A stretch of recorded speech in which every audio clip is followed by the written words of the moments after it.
अरे तो मोठा नेता आहे, मोठ्या नेत्याने छोट्या नेत्याला एकेरीच बोलायचं असतं. तुला माहिती नाही?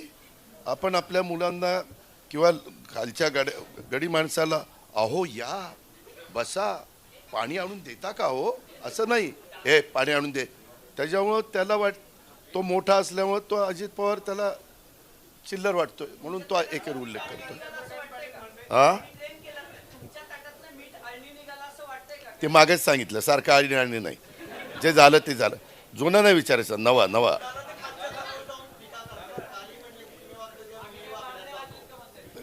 हे हो का, ह्यामध्ये काय बोलायचं त्यांना बोलू द्या. आम्हाला विकास करायचा आहे. आम्ही उत्तम जाहीरनामा दिलेला आहे.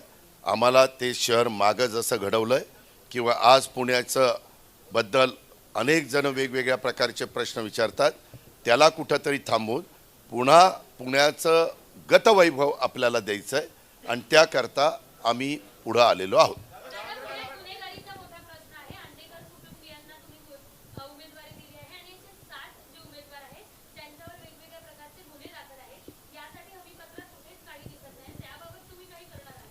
त्याबाबत ही गुन्हेगारी कमी करण्याच्या करता आम्ही मनापासूनचा प्रयत्न करणार आहोत.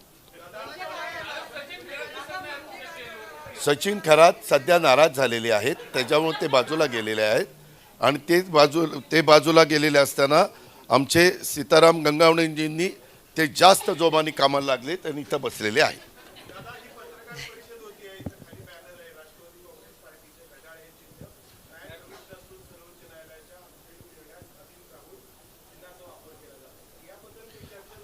ह्याबद्दल आम्हाला कोर्टाचे आदेश आहे.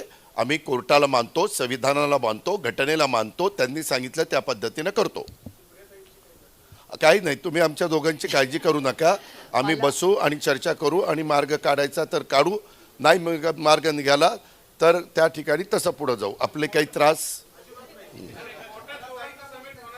मला एक दोन छोटे मुद्दे फक्त अनव्हेरी अकॅडमिक आणि अरे इतका चांगला जाहीरनामा दिला तुला तर मला काय, कारण का हे जे दादांचं पहिलं प्रेस जर तुम्ही डिटेल ऐकली असेल, तुम्ही जे आर्थिक प्रश्न विचारले, आणि हे मी एवढ्यासाठी जाणते की आपण नगरपालिकेसाठी बसलोय म्हणून, आणि हा विषय खूप गंभीर आहे कारण का पुण्याच्या 5 वर्षाचा डेव्हलपमेंटचा हा विषय. त्याच्यामुळे मी एक तुमच्या परवानगीने एक विषय मांडू इच्छिते की दादांनी एक स्पेसिफिक गोष्ट सांगितली आणि ते तुमचा जो प्रश्न होता की हे खर्च कसं, तर दादांनी एक शब्द वापरला त्यांच्या प्रेसमध्ये, लिकेजेस बंद होतील. ही एक खूप मोठी गोष्ट त्यांनी आज मांडलेली आहे त्यांच्या प्रेस कॉन्फरन्समध्ये. That is the take home. जर लिकेजेस पूर्णपणे बंद झाले आणि टाईम बाउंड मॅनरमध्ये कॉस्ट एस्केलेशन जर प्रोजेक्टचं झालं नाही, तर दादा जे म्हणत आहेत फुकट देणं किंवा ह्या ज्या सुविधा देणं, ते देणं अवघड नाही. चॅलेंजेस कधी येतात, जेव्हा कॉस्ट एस्केलेशन होतं आणि लिकेजेस होतात. ते स्पेसिफिकली म्हणाले की लिकेजेस बंद होतील. जर कुठलंही कॉर्पोरेशन बिना लिकेजेसचं झालं तर दादांनी सांगितलेला हा वचननामा, जाहीरनामा, हमीपत्र हे 100% इम्प्लिमेंट होऊ शकतं. आणि मी तुम्हाला पत्रकार मित्रांना सांगतो, लिकेजेस हे स्थानिक ठिकाणी आहे, पुन्हा त्याच्यात कुठं कुठं जोडाजोडी करू नका.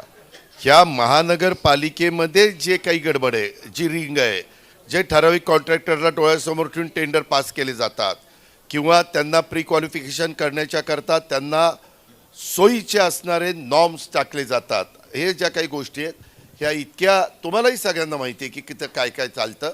हे आपल्याला बंद करायचं. हे बंद केल्यानंतर मोठी बचत आपण करू शकतो. ती बचत आपण निश्चितपणे करणारच आहोत, कारण मागे आम्ही तशा पद्धतीनं करून दाखवलं आणि त्याच्यातनं हे सगळे प्रश्न आपण निकाली काढणार आहोत.